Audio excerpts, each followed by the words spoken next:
Nós estamos nessa série, O Deus Desconhecido, baseado no livro do Francis Chan e também no livro do Dr. John Stott, O Batismo e a Plenitude no Espírito Santo. Nós precisamos nos voltar para o Espírito Santo. Eu estava conversando essa semana com a Arli em casa e meditando sobre isso, principalmente nós que fomos criados em igreja, e fomos criados na igreja há muitos anos, a gente frequenta a igreja, a gente já viu muita coisa, acho que vocês concordam comigo. A turma que já está aí há mais tempo na estrada sabe do que eu estou falando. A gente já viu muita coisa em nome de Deus, em nome do Espírito Santo. E de repente as pessoas vão se fechando para o Espírito Santo, por causa das coisas que são feitas em nome do Espírito Santo, mas que o Espírito Santo não tem nada a ver com isso. Dá para entender o que eu estou falando? Você já passou por alguma experiência assim, vendo pessoas falando em nome de Jesus, falando em nome de Deus, falando em nome do Espírito Santo, e você, quando você compara, quando você pensa no que está sendo dito, e você compara ao que é Deus, quem é Jesus e quem é o Espírito Santo, você vê um abismo enorme. É aquele negócio, né? A gente fala em nome de alguém que a gente não tem autoridade para fazer isso. Isso me lembra uma ocasião onde algumas pessoas resolveram expulsar os demônios de um pessoal que estava realmente possesso por espíritos malignos. E aquele cidadão, ele disse, olha, em nome de Jesus e que Paulo prega, eu repreendo vocês. E foi muito interessante porque aqueles espíritos malignos, aquelas potestades, olharam para aqueles homens e disseram, olha, eu conheço Jesus e sei quem é Paulo, mas e vocês quem são? E aí Paulo nos diz, nos conta, nos relata que aqueles homens saíram fugidos, completamente nus, levaram uma surra, porque estavam falando em nome de quem não tinham autoridade para falar. De modo que, quando eu estou aqui com você, nessa manhã, falando sobre esse assunto, o meu coração ele fica numa expectativa muito grande e, ao mesmo tempo, com um temor muito grande, para que a gente possa, de fato, somente e tão somente ouvir o que o Senhor tem para nos dizer, e poder olhar para o testemunho bíblico e olhar para a pessoa do Espírito Santo e dizer, eu preciso de Ti.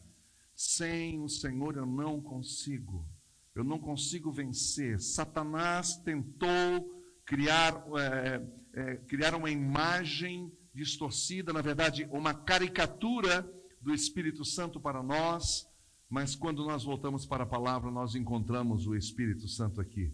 E esse realmente é o propósito, a gente olhar para o texto e ver a presença do Espírito Santo. Então, de modo que hoje, no nosso terceiro episódio, no nosso terceiro capítulo da série, que eu chamo de Vida Frutífera, porque tem tudo a ver com fruto, eu quero convidar você a abrir sua Bíblia comigo em Gálatas capítulo 5, versículo 22 a 25. A carta de Paulo aos Gálatas foi escrita provavelmente no ano 49, sendo assim um dos primeiros textos do Novo Testamento.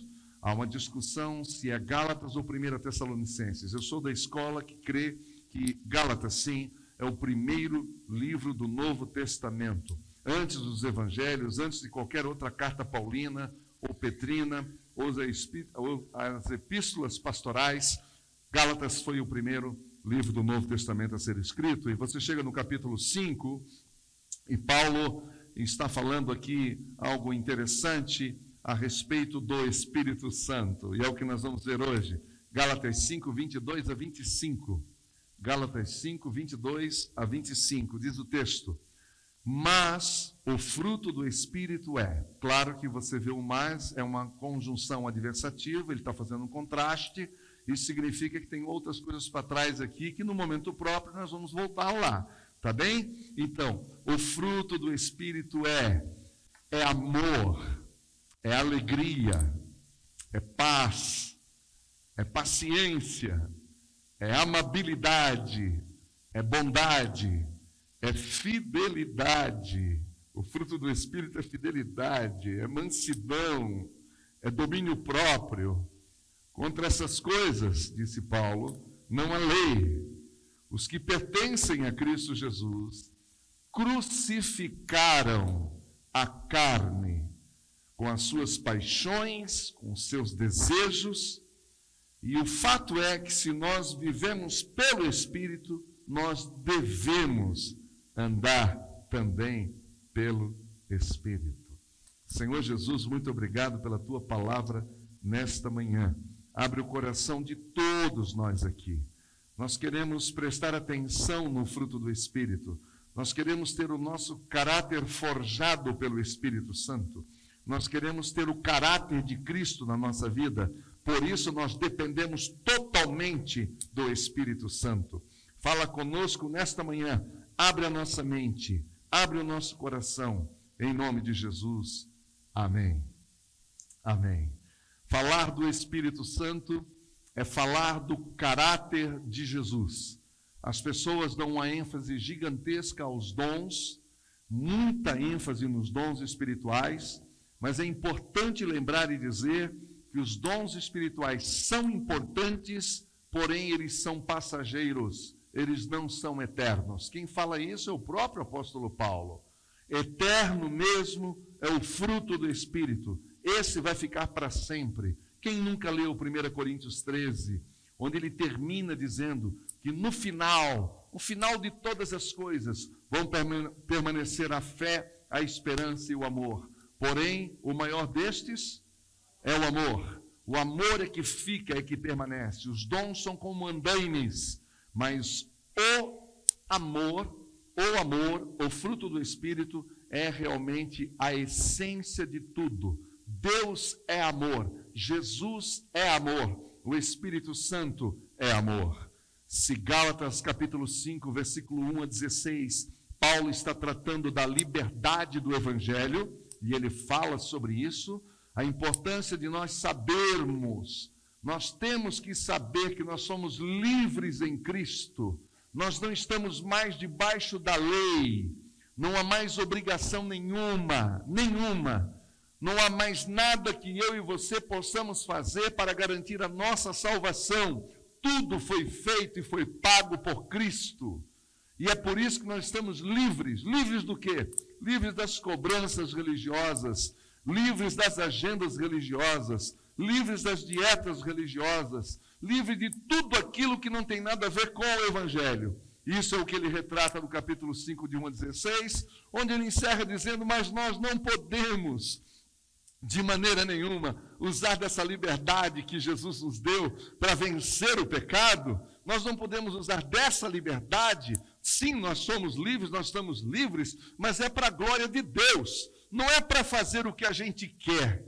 E aí ele inicia um ensino sobre essa briga, essa facção que existe no coração humano quando recebe Jesus.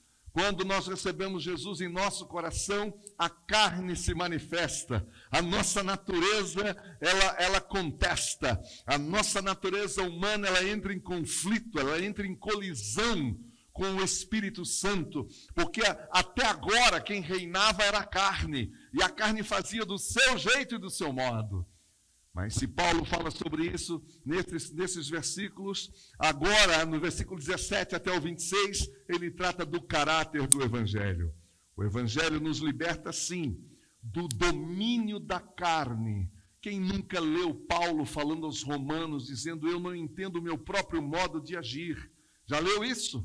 Eu não entendo o meu próprio modo de agir, pois as coisas que eu quero fazer, eu não consigo fazer.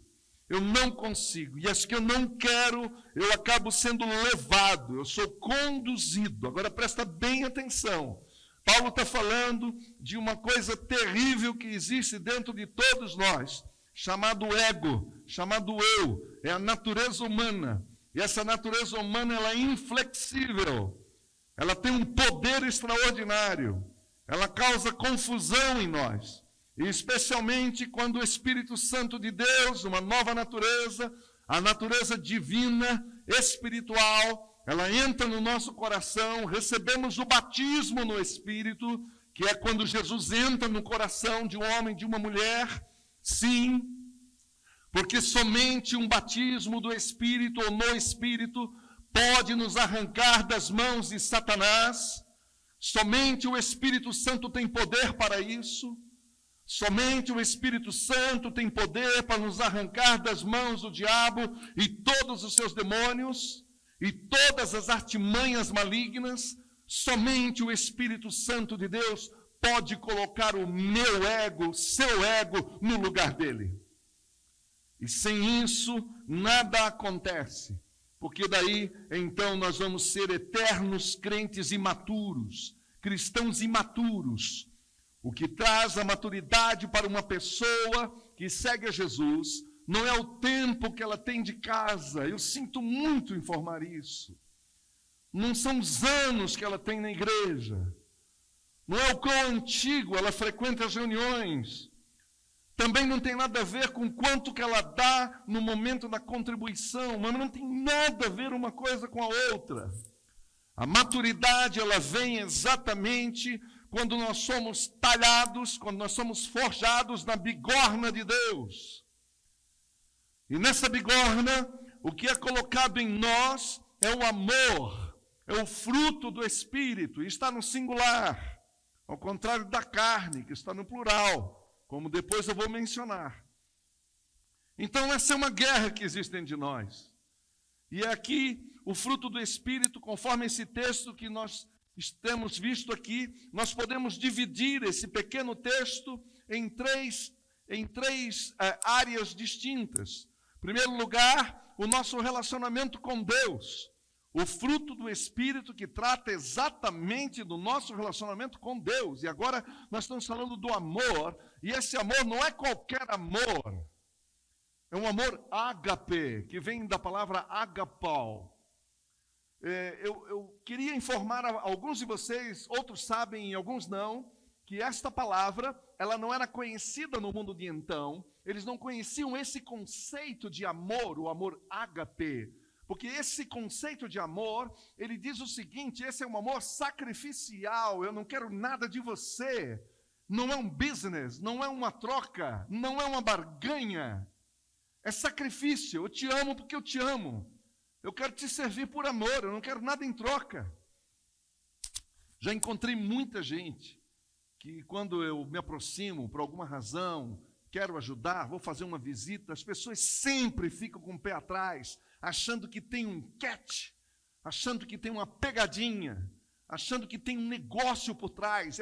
Isso é porque elas não conhecem o amor ágape. O amor ágape, ele faz sem esperar retorno. Esse é o amor de Deus. Deus é tão maravilhoso e tão amoroso que Ele te ama, Ele te dá salvação e você não tem que dar nada em troca para Ele, nada. Ele não espera nada de você. Sabe o que é isso? Isso mexe com o nosso orgulho, não é? Isso mexe com o nosso ego. É difícil isso. Como assim? Eu não tenho nada de bom em mim, então, para Deus? Eu falei, I'm sorry, você não tem. Não há nada em você que Deus se interesse. Acho que é só aqui que você ouve isso. Alguns não vão voltar. É só aqui. Você já imaginou o que é o Senhor olhando para Pedro assim, Pedro dizendo, Senhor, o senhor tem que mudar esse discurso. Está todo mundo indo embora, você foi duro demais. Você está dizendo para eles que eles têm que comer da sua carne e beber do seu sangue. Jesus, melhora essa retórica. Os caras foram embora. Jesus olha para ele e diz, Pedro, você não quer ir junto? Você é livre. Você é livre. Esse é o amor. Presta bem atenção no que eu vou lhe dizer.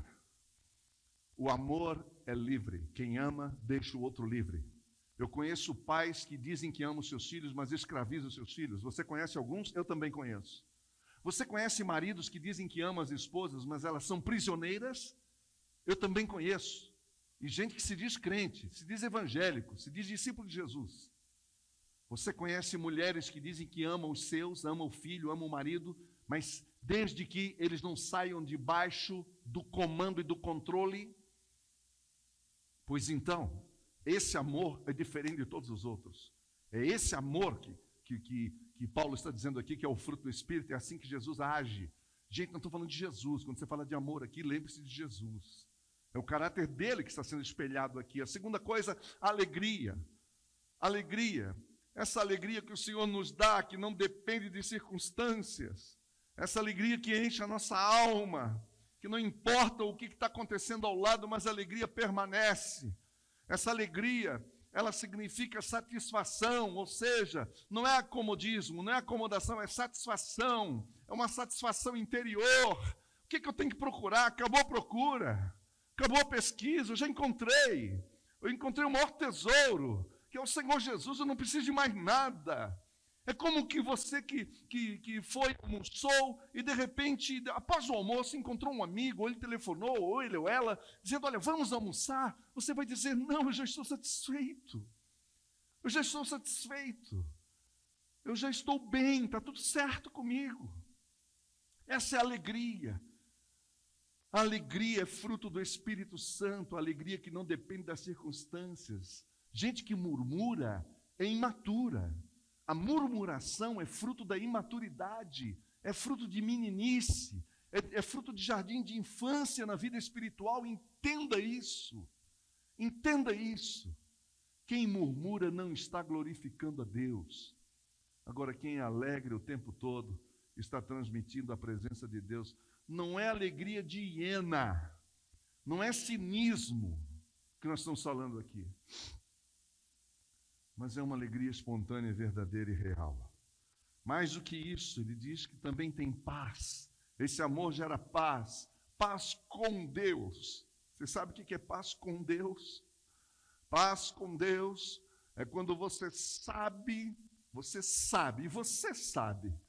quando a sua vida realmente está totalmente, completamente, inteiramente, definitivamente no altar dele.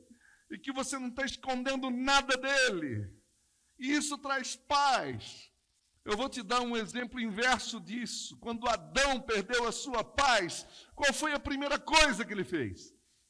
Qual foi, meus irmãos? Se escondeu. Você sabe por quê? Porque ele não tinha olhos para olhar a paz, o amor na frente dele. Porque ele sabe que estava em falta. O pecado rouba a nossa paz, dá para entender isso? Paz, um coração pacificado, uma mente pacificada. Amor, alegria, paz. Mas o segundo bloco de dons fala do nosso relacionamento com as pessoas. E aí nós temos a paciência, ou a longanimidade, que quer dizer um longo ânimo. Nós temos que ter paciência. Um dia eu estava ouvindo uma senhora, nós estávamos conversando, ela falando das lutas, das dificuldades. Aí no final eu disse, vamos orar. Eu vou orar para que Deus dê força para você.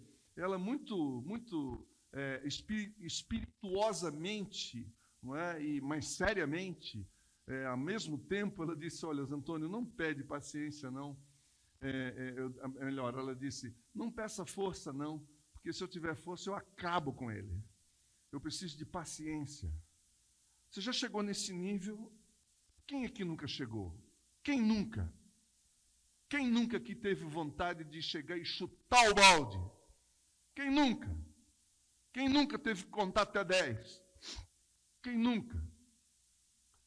É interessante quando a gente olha para a palavra de Deus e você vê Moisés na frente de uma nação, e uma nação obstinada, orgulhosa, de dura cerviz, e murmurando o tempo todo, reclamando o tempo todo. E chegou um momento que não Moisés, mas o próprio Deus disse, eu vou acabar com esse povo. E o mais impressionante de tudo é que um homem, que todo mundo sabe, conhece a história de Moisés, foi um homicida, sim ou não? Foi, está lá registrado, ele matou um homem lá. Ele matou um egípcio. Esse homem agora, mudado, transformado pela presença de Deus, esse homem chega para Deus e diz, não, pai, o Senhor não vai fazer isso. O Senhor não vai fazer isso. Não é incrível? Essa é a paciência. E Moisés depois é chamado de o homem mais manso da terra. Que loucura! Quem fez esse homem, esse homicida? Quem transformou esse homicida no homem mais manso da terra? Senão o Espírito Santo de Deus. É o Espírito Santo que amansa leão. É o Espírito Santo de Deus que amansa, que coloca os Golias no lugar deles. Esse Golias que existe dentro de mim e dentro de você. E dentro da senhora também, viu, irmãzinha? Não é só nós os homens temos esse trem, não. As irmãs também têm. E essa guerra dentro da gente. Paciência nos ajuda a suportar a grosseria, a insensibilidade dos outros e recusa a vingar-se. A vontade é de se vingar, mas o Espírito Santo diz não, não. A segunda coisa, a amabilidade, que não apenas não deseja o mal do outro, seja quem for, mas vai além e deseja o bem ainda. E deseja o bem, e com alegria. Com alegria. Amabilidade.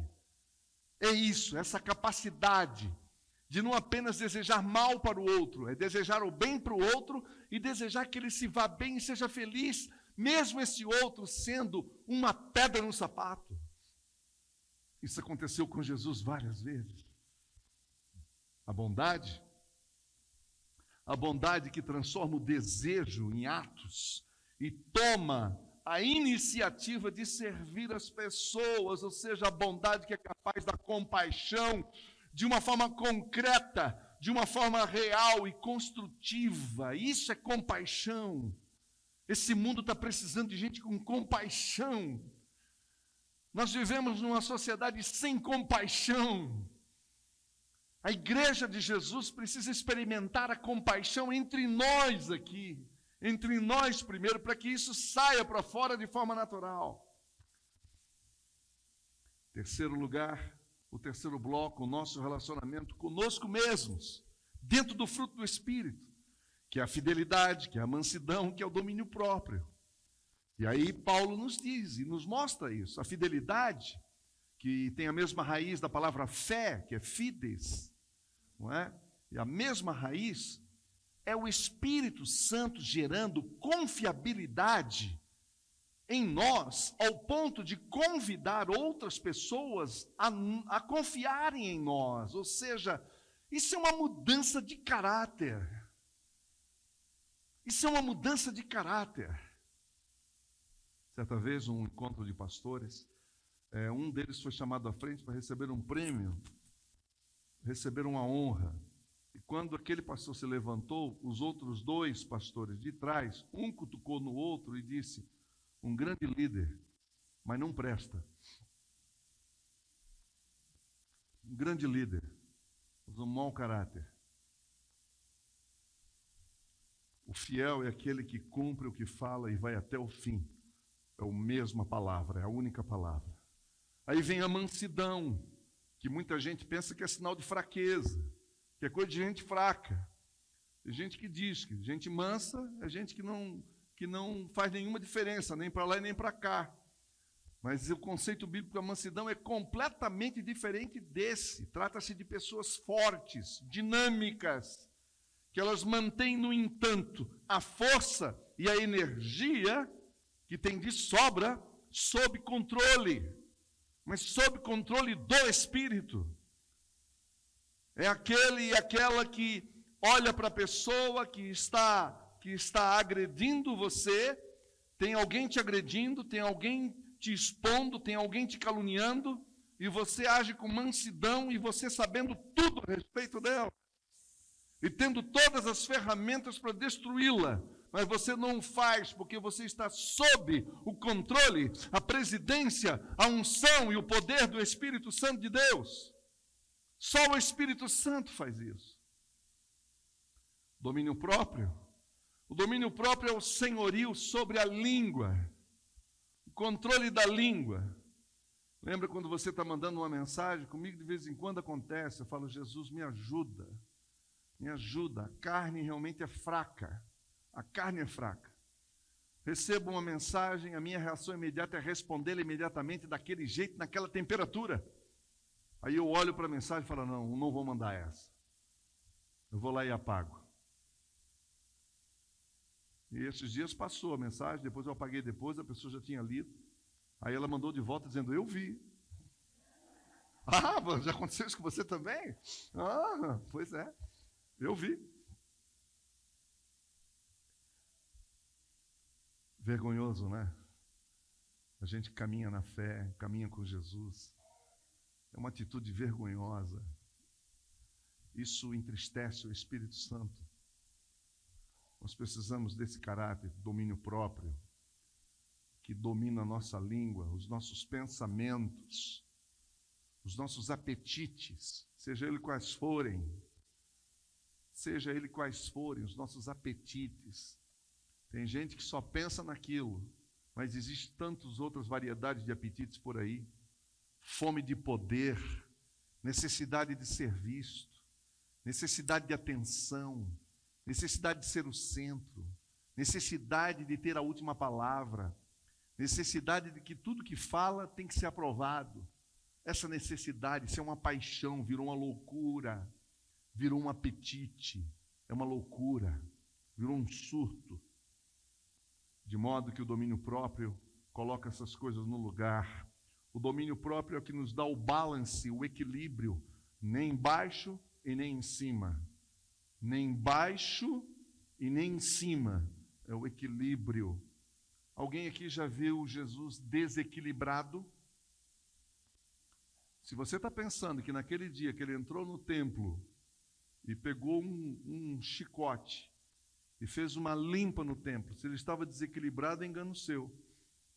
Jesus nunca deixou de estar cheio e completo do Espírito Santo. O que estava ali não era essa ira barata, não era essa raivinha, esse piti.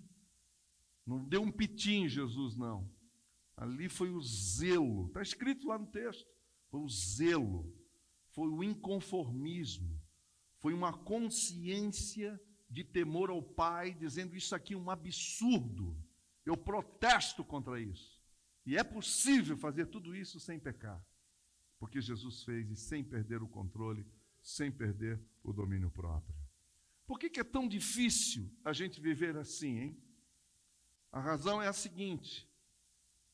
Estava lendo Tim Keller. Tim Keller é um pastor presbiteriano de Manhattan, e ele tem vários livros, e um deles é um comentário na Epístola aos Gálatas, e eu recomendo você a ler o texto desse irmão, que é considerado C.S. Lewis do nosso tempo, uma das cabeças mais brilhantes do nosso tempo. Muito bem, ele estava dizendo o seguinte, que é muito importante nós não olharmos para os dons, para o fruto do Espírito, e agora dizermos, bom, aqui está uma nova ética, um novo modo de ser. Não. Ou uma nova lei de comportamento. Não, é mais profundo.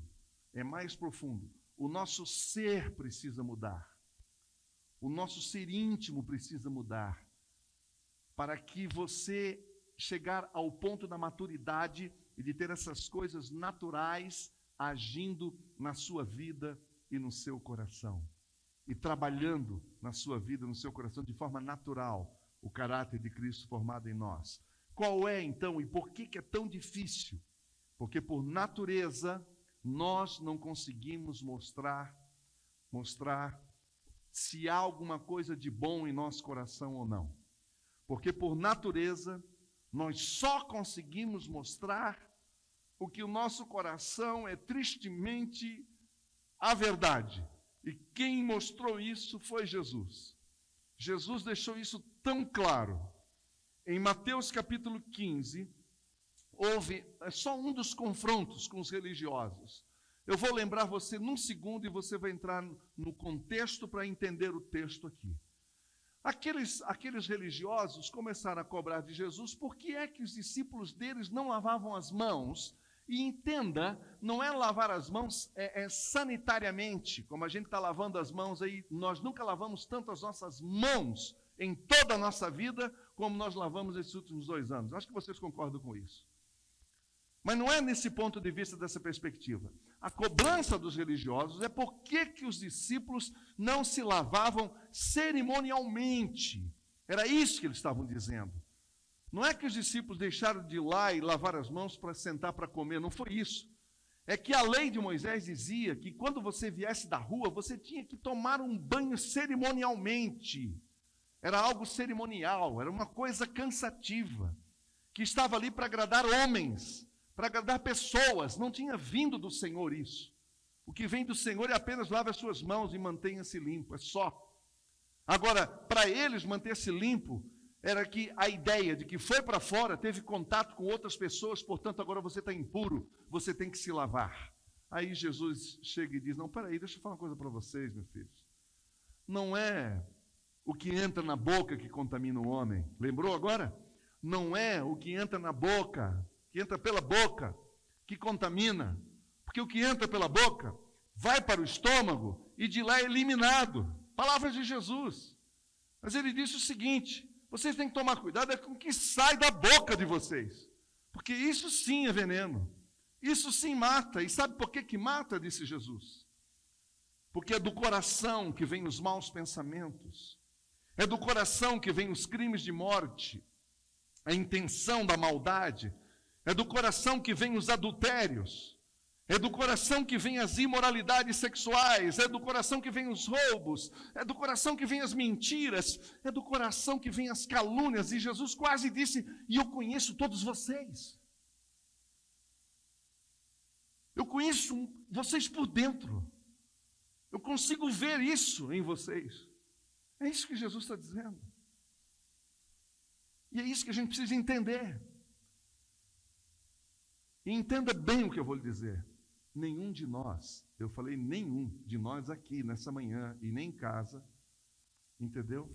Tem poder por si mesmo para se livrar de qualquer uma das manifestações naturais do ser humano, a não ser pela graça de Deus, através do Espírito Santo. Que se você se achar o tal, você cai em qualquer uma delas. Você facilmente vira presa delas. Todos nós podemos cair em qualquer uma delas. E esse coração, agora eu vou ler o texto de Gálatas, capítulo 5, dos versículos 19 em diante, mas numa versão diferente da NVI. Eu escolhi a versão A Mensagem, de Eugene Peterson, que é uma espécie de releitura, é uma espécie de paráfrase da própria palavra de Deus. E ele coloca as palavras em miúdos, para a gente entender melhor.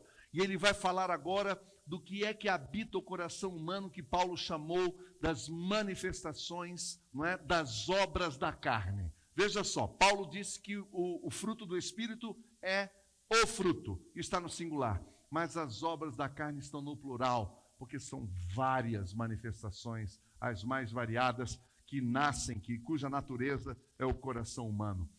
Eugene Peterson fez a seguinte tradução. Esse coração, dominado pela carne, não é? Ele consegue produzir apenas o que a pessoa entende ser bom para ela. É isso que a carne faz. Ela leva as pessoas a pensarem somente nelas.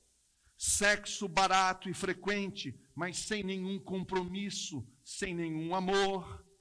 Vida emocional e mental totalmente arruinada e arrebentada, completamente, e a gente nunca viu tanto disso como agora, acho que vocês concordam. Pessoas, cada vez maior o número de pessoas doentes emocionalmente e mentalmente. Uma busca frenética por felicidade. O que a turma está dizendo? O importante é ser feliz. Todo mundo quer ser feliz. Mas uma busca frenética pela felicidade, sem satisfação, porque nunca fica satisfeito, é insaciável, porque procura na fonte errada. Uma religião de espetáculo, que mostra as coisas só pelo lado de fora, buscando visualizações, e agora não é mais like, mas eu gostei. E é interessante porque o aplicativo tirou a opção não gostei. Porque alguém ficou chateadinho. Alguém reagiu. Porque existe essa coisa. Eu falei, meu Deus, mas quantos será que não gostaram? E por que não gostaram? Essa coisa da solidão paranoica, tudo produto da carne. Uma competição selvagem, já se viu nisso, no meio de uma pressão, de uma competição selvagem. Um consumismo insaciável, cada vez mais. A gente compra, não sabe para quê, e depois tem que jogar fora. Temperamento descontrolado. Incapacidade de amar e de ser amado. Quem não se ama não consegue ser amado, porque está sempre desconfiado. Famílias em guerra, de frente a frente um com o outro, coração egoísta e insatisfação constante, desprezo pelas pessoas, vendo todos como os rivais, todo mundo é meu rival, ninguém gosta de mim, todo mundo me persegue, todo mundo banalizando a vida, valores, respeito e até o amor. É isso que o coração humano produz, por natureza. Mas o fruto do Espírito é obra de Deus, através de Jesus derramando em nossos corações. Amém, meus irmãos? Só de falar a lista aqui já cansou, né?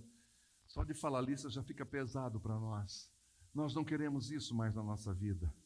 Então a pergunta é como desenvolver o fruto do Espírito Santo, e aí nós vamos concluir a nossa meditação. A primeira coisa é compreender que o fruto do Espírito é de origem sobrenatural. Deu para entender que a gente consegue produzir só coisa ruim, que a gente não consegue fazer coisa boa, que somente o Espírito Santo é que pode produzir o fruto do Espírito? Somente o Espírito Santo pode produzir o fruto do Espírito. Então, ouça bem, por favor. Você que ficou com trauma sobre o Espírito Santo, você que ficou traumatizado porque um dia alguém te deu uma palavra profética que a gente chama de profetada, e disse que você ia ganhar aquele envelope que nunca veio. Eu já ganhei vários. Chave que nunca chegou, porta que nunca se abriu, uma mulher que vinha não sei da onde, um homem que vinha não sei da onde, promessas de casamento, e você se decepcionou, e a sua empresa faliu, e disseram que não ia falir, e o seu querido morreu, e disseram que não ia morrer, e você se desapontou com o Espírito Santo. Eu quero dizer que o Espírito Santo, eu não sou defensor do Espírito Santo, porque ele não precisa de defesa, mas ele não tem nada a ver com isso. Perdão lhe informar, você caiu numa armadilha. Você não estava ouvindo a voz do Espírito Santo, você estava ouvindo um homem falando com você, ou uma mulher. Vai doer, de qualquer maneira? Deixa eu lhe dizer uma coisa. Profecias que nunca se cumprem, é um dos primeiros motivos que mais tira pessoas da igreja de Jesus. Isso é uma coisa impressionante, mas é verdade. E não sou eu que estou falando isso, são pesquisas. Mais tira. As pessoas ficam decepcionadas. Então, o Espírito Santo, ele age de forma sobrenatural. Somente o Espírito Santo poderá produzir o fruto. É um processo que inicia com quebrantamento no nosso coração. Quebrantamento. O Senhor vem e vai quebrando o nosso coração. O Espírito Santo vem e vai tocando, vai quebrando o nosso coração. E esse quebrantamento, ele traz arrependimento. E esse arrependimento nos leva a buscar, e nasce um despertamento, e nasce uma vida frutífera. A segunda coisa, Paulo nos diz que nós precisamos lembrar que nós somos de Cristo Jesus. Nós somos de Cristo. É o que diz o versículo 24. Nós pertencemos a Cristo. Quando o Senhor Jesus estava agora em reuniões íntimas, somente com o corpo apostólico, ele parou o seu ministério público e agora estava dando atenção apenas para os seus discípulos, e isso a partir do capítulo 13 de João. Quando chega no capítulo 15, João nos diz que o Senhor Jesus está com eles ali, e ele usa a figura, lembra-se disso? Ele usa a figura da videira. Ele diz, olha, eu sou a videira verdadeira, o meu pai é o quê? É um agricultor. E aí ele está usando essa figura e ensinando aos discípulos que eles deveriam permanecer nele. Aí ele disse: permaneçam em mim e eu permanecerei em vocês. Palavra de Jesus para os seus discípulos.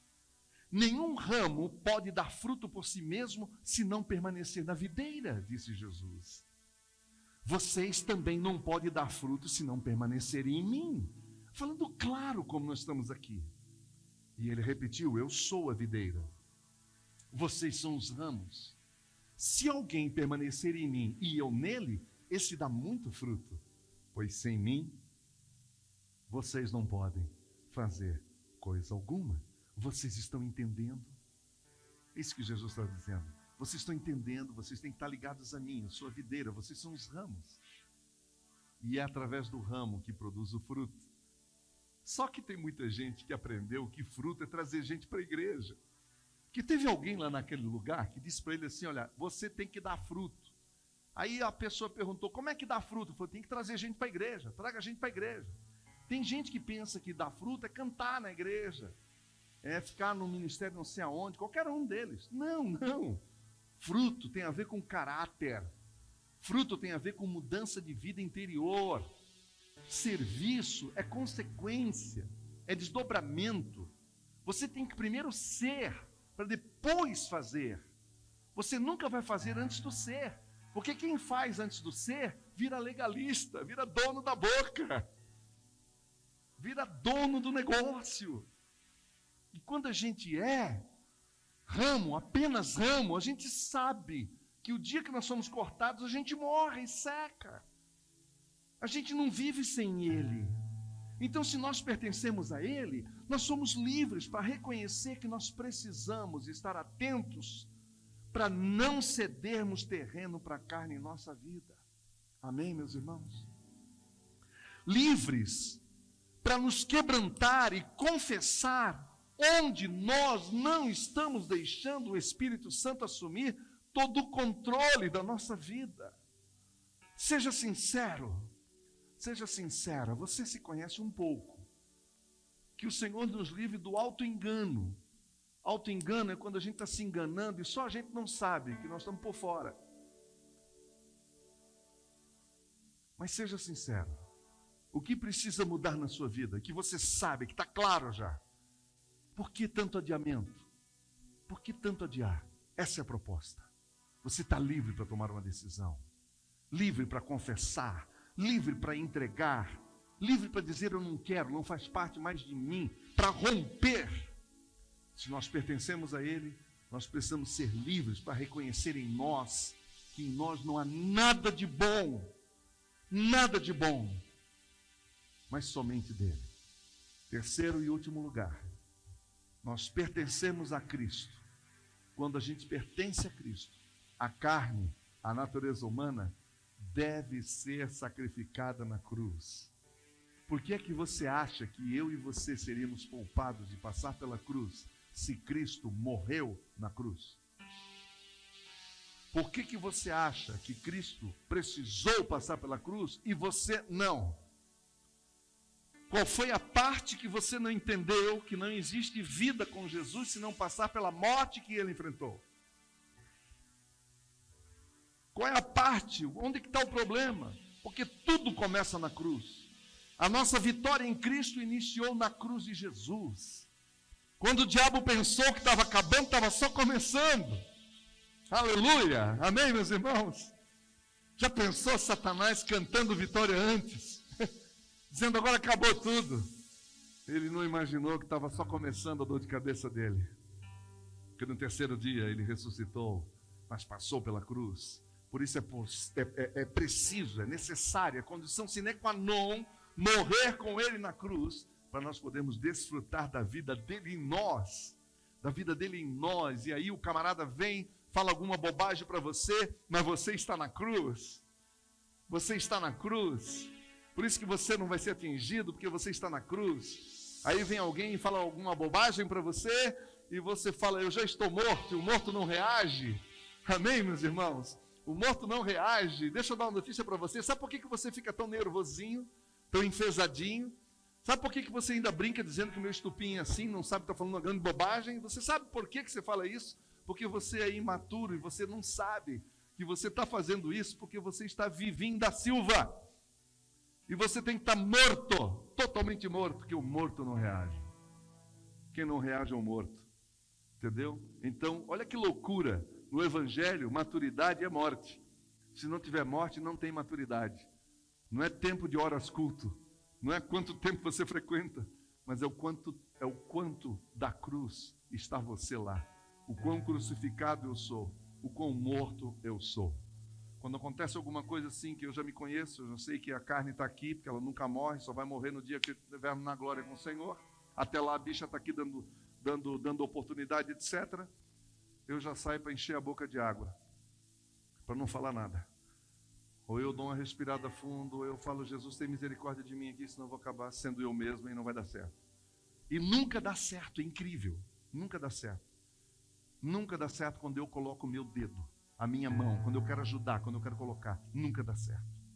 O processo de vida do Espírito inicia no quebrantamento, passa pelo arrependimento, gera esse despertamento para uma nova vida frutífera no Espírito Santo, tudo isso na cruz. Aí Paulo conclui dizendo, bom, se nós pertencemos a Cristo, então nós nós andamos no Espírito. E se nós andamos no Espírito, andemos também no Espírito. Mas é lógico que Paulo está dizendo.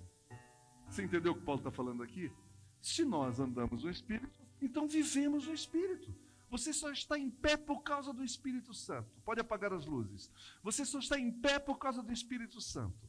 Você só está em pé por causa da graça de Deus através do Espírito Santo do Senhor. Você só está em pé porque Jesus teve misericórdia de você. É nessa hora que a gente tem que chegar e dizer, Senhor, então me ajuda a ser coerente. Eu quero viver em Ti. Eu quero viver no Espírito. Eu quero viver completamente para Ti.